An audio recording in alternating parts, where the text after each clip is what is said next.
साहब, अब आज के इस इजलास के हमारे अगले मकाला निगार डॉक्टर वसीउल्लाह बख्तियारी साहब हैं। आपका उन्वान ऋतु संहारम का मंजूम उर्दू तर्जुमा। सर, आपसे गुजारिश है कि आप आएँ और अपना मकाला पेश करें।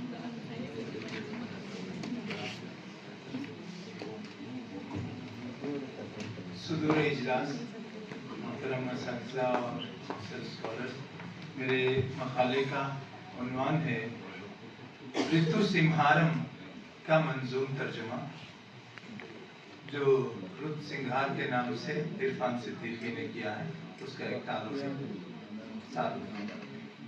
ये ऋतु सिंहारम असल में रुत जो है, जो हम लोग उर्दू में भी इस्तेमाल करते हैं, इसका संस्कृत तलफ़ुज़ ऋतु है। तो रुत जो मौसम है, ये संस्कृत अदब में बहुत अहमियत के हामिल रहे हैं। इन मौसमों पर संस्कृत में बहुत शायरी की गई है। उसमें ख़ास तौर पर कालिदास की जो शायरी है, कालिदास के जो 3 किस्म के महाकाव्य और नाटक और उनके बहुत सारे अदब हैं, उसमें जो उनकी शायरी है, ये मौसमी ऋतु सिंहारम वो बहुत अहमियत की हामिल है। इसमें उन्होंने 3 नहीं बल्कि 6 मौसमों का जिक्र किया है। गर्मी, बहार, बारिश, खिज़ां, ये जो है ऋतु ग्रीष्म और ऋतु वसंत और ऋतु वर्षा और ऋतु शरद और ऋतु हेमंत, और इसके बाद है ऋतु एक और ये ऋतु शिशिरा। ये जो है 6 मौसम है जो संस्कृत में ये कालिदास ने इनको मंजूम किया है अपने इस किताब में। तो इरफान सिद्दीकी साहब तो उर्दू के ऐसे शायर हैं जिनके बारे में कुछ कहने की ज़रूरत ही नहीं है। उनका तो बहुत काम, उनका अपना लहजा मुनफरिद, और उनके ये जो कालिदास ने मौसमों का जिस तरह से अपने इसमें जिक्र किया है संस्कृत में, उसमें ऐसे कुदरती और फितरी मनाजिर और उन कैफियत के साथ पेश किया है। वो संस्कृत के ये सब जो हैं, मैं इनके छोड़ के सिर्फ 2 तर्जमे आपके सामने मिसाल के तौर पर पेश करके अपनी जगह लेता हूँ। यहाँ काबिल जिक्र बात यह है कि संस्कृत से इरफान सिद्दीकी ने रास्त तर्जमा किया है। इस एक तर्जमे के अलावा संस्कृत का एक और तर्जमा भी इरफान सिद्दीकी ने किया है, वो है मालवी का अग्नि मित्र। ये दोनों तर्जमे इरफान सिद्दीकी के हैं। तो ये जो गर्मी है, इसका मंजर यूं है कि प्रिय आ गई गर्मियों की रुत, जाना तेज सूरज जला रहा है बहुत, चांद पर प्यार आ रहा है बहुत, लहजा लहजा नहा के लोगों ने ताल साकर सुखा दिए सारे, काम का सारा जोश हल्का है, दिल नशी शाम का धुंधलका है। तो वो जो संस्कृत के जो एहसासात हैं, महसूसात हैं, उन सब को इरफान सिद्दीकी ने अपने तर्जमे में मलबूस रखा है और हूबहू उसका तर्जमा करने की कोशिश की है। कहीं 6 मिसरों में, कहीं 8 मिसरों में, कहीं 4 मिसरों में, और अगर कहीं उनको पूरी अदायगी के लिए जरूरत पड़ी तो उन्होंने और ज्यादा, मतलब ये कोई ये नहीं है, पाबंद ही है, लेकिन एक मंजूम तर्जुमा है। एक और उनका तर्जुमा है स्वातम कामिन्हा। इस मौसम का यूं है कि ऊंचे महलों की छत पे रात गए, नाज़नीनों के सांस की खुशबू नाज़नीनों के आशिकों के लिए नशे मय का काम करती है, और वीणा का आतिशी संगीत शौक को इश्तियाल देता है, आरज़ुए विसाल देता है। तो इरफान सिद्दीकी साहब का ये जो तर्जुमा है उर्दू में बहुत मशहूर हुआ है, और ये जो ऋतु सिंहारम है इस वजह से भी अहमियत का हामिल है कि इसमें हुस्न की और मौसमों की जो अक्कासी की गई है, उसके साथ साथ इंसानी कैफियत और महसूसात की भी भरपूर तर्जुमानी मिलती है। बहुत बहुत शुक्रिया। आप मुबारकबाद के मुस्तहिक हैं कि आपने अपने मकाले के अहम नुकात को सिर्फ और सिर्फ 4 मिनट में हमारे सामने रखा। बेहद शुक्रिया।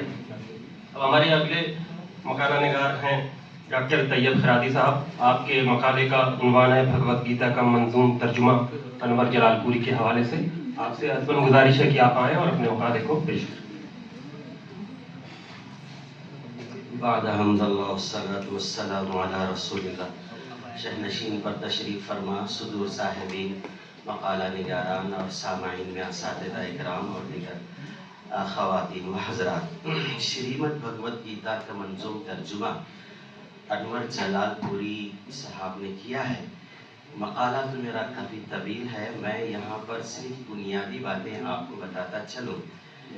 اردو کا دامن اس اعتبار سے وسیع رہا کہ مختلف مذاہب کے شاہکار اور نیک پیغامات اس میں محفوظ ہیں، اور اردو شاعروں اور ادیبوں نے اپنا کردار ترجمے کے ذریعے سے اس کو وسیع کیا ہے. انور جلال پوری کو ہم جانتے ہیں، مشاعرے کے ناظم کی حیثیت سے وہ مشہور رہے، لیکن ان سے میری ملاقات 2016 کی رہی. تو اس وقت انہوں نے جو منظوم ترجمہ بھگوت گیتا کا کیا تھا، تو میں نے اس سلسلے میں ان سے چند باتیں کی تھیں. انور جلال پوری کا اصل نام انور احمد ہے، وہ انگریزی کے لیکچرر رہے، اور انہوں نے جو کتاب بھگوت گیتا کا اس کا ٹائٹل اس طرح دیا ہے، عنوان اردو شاعری میں گیتا، نغمہ، علم و عمل.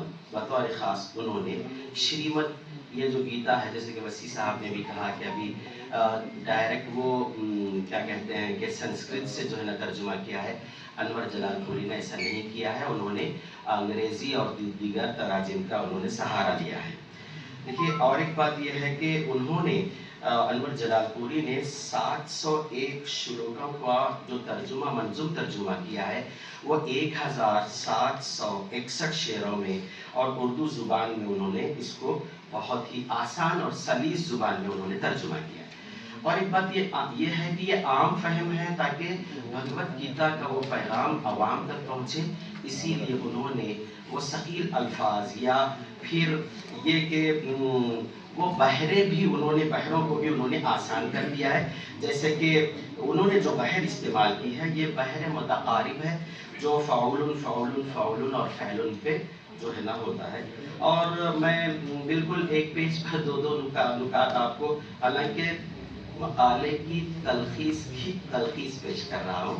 آپ دیکھیے گا کہ شریمد بھگوت گیتا کو جو منظوم ڈھانچے میں ڈھالنے کا ان کا جو مقصد ہے، انہوں نے یہی کہا ہے کہ وہ خود متاثر رہے اور ان کا مطالعہ رہا، اور ان لوگوں میں ان کے مالک تھے، اور تخلیقی اور تنقیدی بصیرت میں بے مثال تھے. یہی وجہ ہے کہ فلسفے کے میدان میں جس طرح سنسکرت آچاریہ کو اہمیت حاصل ہے، اسی طرح سنسکرت شعریات کے میدان میں آنند وردھن کو بلند مقام حاصل ہے. جیسا کہ پچھلے مقالوں میں یہ بات واضح ہو چکی ہے، آنند وردھن نے اپنے سے پہلے شعریاتی نظریات کو سیٹل کیا ہے اور شعریات کو ایک نئی شکل عطا کی.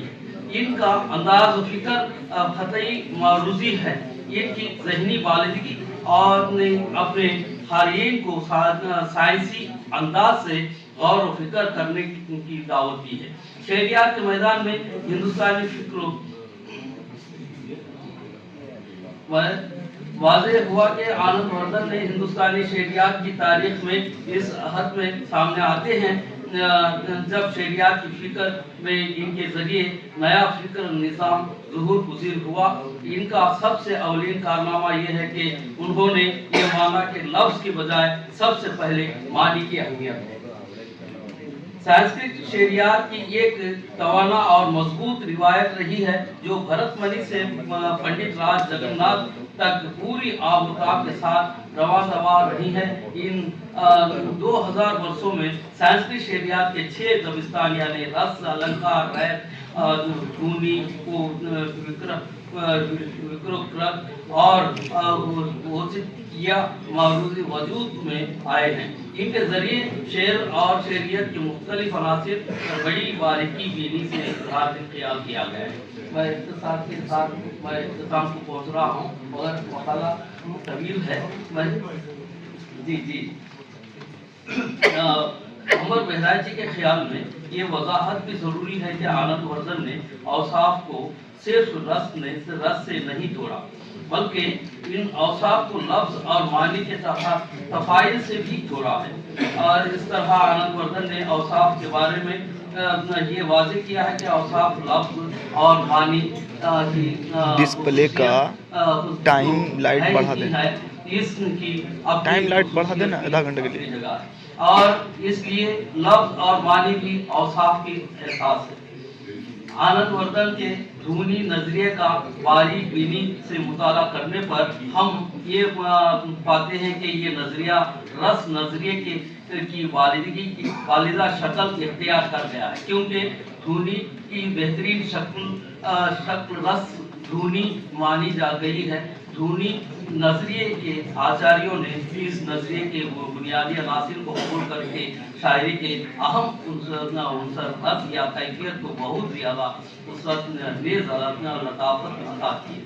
संस्कृत शेरियात में आनंद वर्धन की अहमियत ये है कि इनके तस्करे के बगैर संस्कृत शेरियात हमेशा नामुकम्मल रहेगी और इनकी अहमियत से इनकार नहीं किया जा सकता। इनके बाद मुफक्किरीन और संस्कृत नाक़दीन ने इनके अफ़कार और नज़रियात की बड़ी शुरूआत लिखी हैं और इनके नज़रियात की उम्दगी के साथ वज़ाहत की है। शुक्रिया। अस्सलाम वालेकुम।